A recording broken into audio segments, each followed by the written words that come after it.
മത്തായി എഴുതിയ സുവിശേഷം അധ്യായം 15.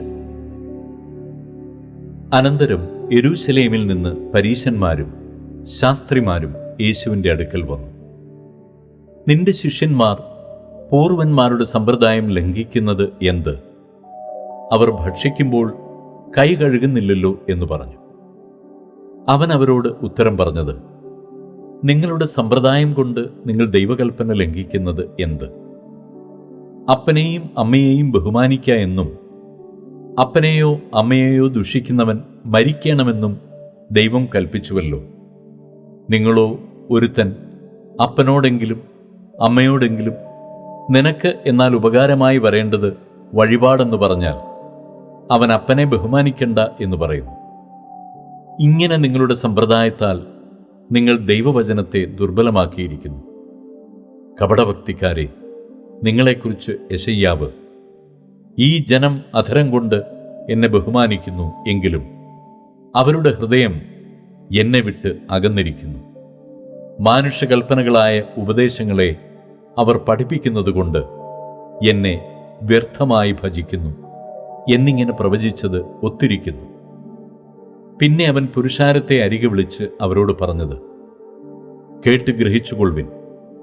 മനുഷ്യന് അശുദ്ധി വരുത്തുന്നത് വായ്ക്കകത്ത് ചെല്ലുന്നതല്ല, വായിൽ നിന്ന് പുറപ്പെടുന്നതത്രേ.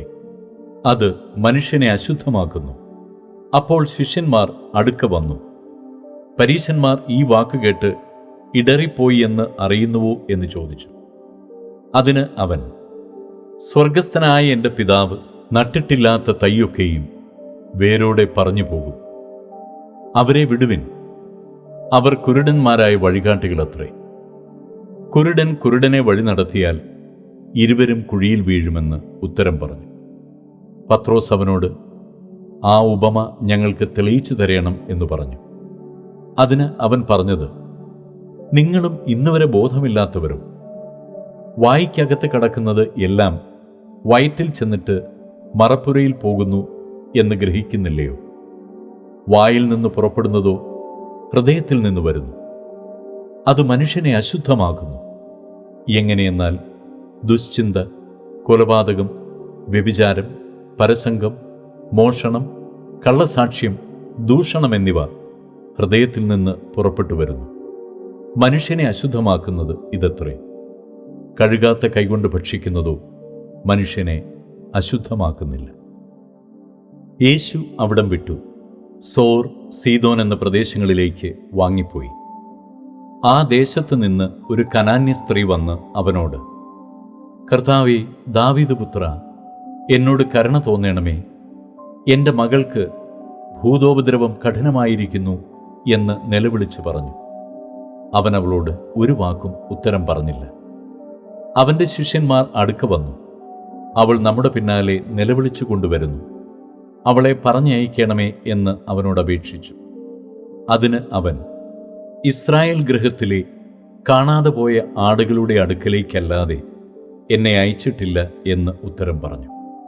എന്നാൽ അവൾ വന്നു, കർത്താവേ, എന്നെ സഹായിക്കണമേ എന്ന് പറഞ്ഞ് അവനെ നമസ്കരിച്ചു. അവനോ, മക്കളുടെ അപ്പമെടുത്ത് നായ്ക്കുട്ടികൾക്ക് ഇട്ടുകൊടുക്കുന്നത് നന്നല്ല എന്നുത്തരം പറഞ്ഞു.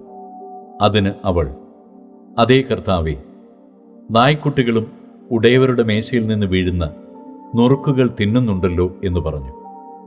യേശു അവളോട്, സ്ത്രീയെ, നിന്റെ വിശ്വാസം വലിയത്, നിന്റെ ഇഷ്ടം പോലെ നിനക്ക് ഭവിക്കട്ടെ എന്ന് ഉത്തരം പറഞ്ഞു. ആ നാഴിക മുതൽ അവളുടെ മകൾക്ക് സൗഖ്യം വന്നു. യേശു അവിടെ നിന്ന് യാത്രയായി ഗലീല കടലരികെ ചെന്ന് മലയിൽ കയറി അവിടെയിരുന്നു. വളരെ പുരുഷാരം, മുടന്തർ, കുരുടർ, ഊമർ, കൂനർ മുതലായ പലരെയും അവൻ്റെ അടുക്കൽ കൊണ്ടുവന്ന് അവൻ്റെ കാൽക്കൽ വെച്ചു. അവൻ അവരെ സൗഖ്യമാക്കി.